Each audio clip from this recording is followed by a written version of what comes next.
욥에게 나타나신 하나님께서는 줄곧 욥을 향한 질문과 설명을 이어가십니다. 그런데 그 질문은 욥이 답할 수 없는 것이었고 그 설명은 하나님만이 아시는 부분, 즉 사람이 그 진위 여부를 증명하기 어려운 것들이었습니다. 욥은, 즉 모든 사람들은 알지 못하지만 하나님께서는 이 세상의 모든 일들을 준비하시고 이루어 가시며 보이지 않아도 모든 자연현상의 근원과 과정 그리고 결과를 치밀하게 운영하시는 완전하신 분이셨습니다. 하나님은 지구상의 모든 물의 흐름을 정하시고 황폐한 토지에 풀이 돋아나게 하시는 분이십니다.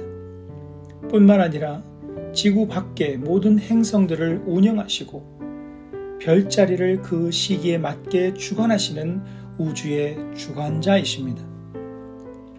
심지어는 동물들에게 지혜를 주시어 그 위치와 역할도 정해주시는 분이십니다. 우리는 하나님의 이러한 완전하심으로 인해 세상이 그 질서를 유지하며 운영되고 있음을 알 수 있습니다.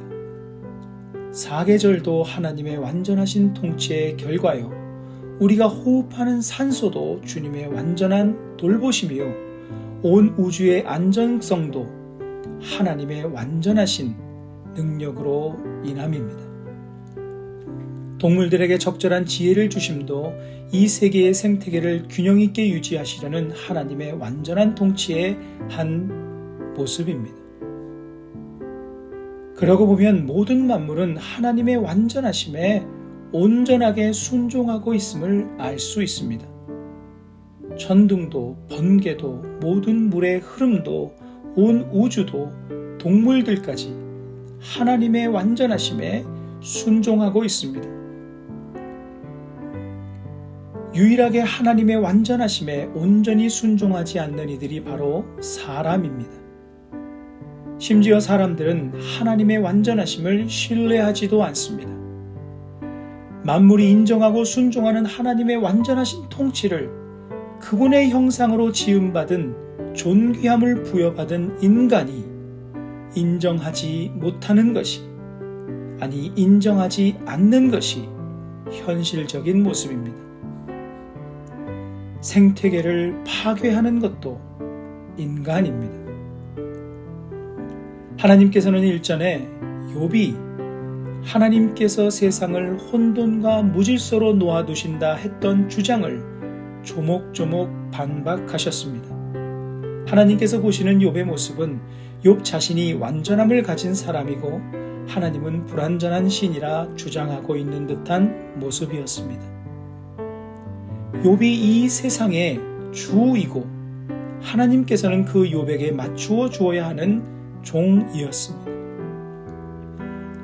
하나님의 눈에는 불완전한 욥이 완전하신 하나님 위에 군림하는 모습으로 비추어진 것입니다. 하나님의 사람들이 잊지 말아야 할 것은 자신의 불완전함이요 하나님의 완전하심입니다. 욥처럼 자신의 불완전함을 인정하지 않는 것도 문제요. 정반대로 자신의 불완전함에만 지나치게 집중하는 것도 문제입니다. 불완전함을 인정하지 않으면 욥처럼 하나님을 탓하게 됩니다. 반대로 자신의 불완전함만 바라보며 집중하다 보면 낙심과 우울함이 그 삶에 가득하게 됩니다. 두 경우 모두 하나님의 완전하심을 바라보지 못하게 됩니다. 그러나 하나님께서는 우리가 우리 자신의 불완전함을 철저하게 인정하되 그 시선은 늘 하나님의 완전하심에 두기를 원하십니다. 그러할 때에만 자신의 의로움이라는 착각을 벗어날 수 있으며 하나님께 소망을 두고 살아갈 수 있기 때문입니다. 눈을 들어 하나님을 바라보는 경건의 연습을 하는 하나님의 사람이 되십시오. 하나님의 사람의 무게중심은 나의 불완전함이 아니라 하나님의 완전하심에 있습니다. 말씀을 기억하시며 기도하는 시간을 가지십니다.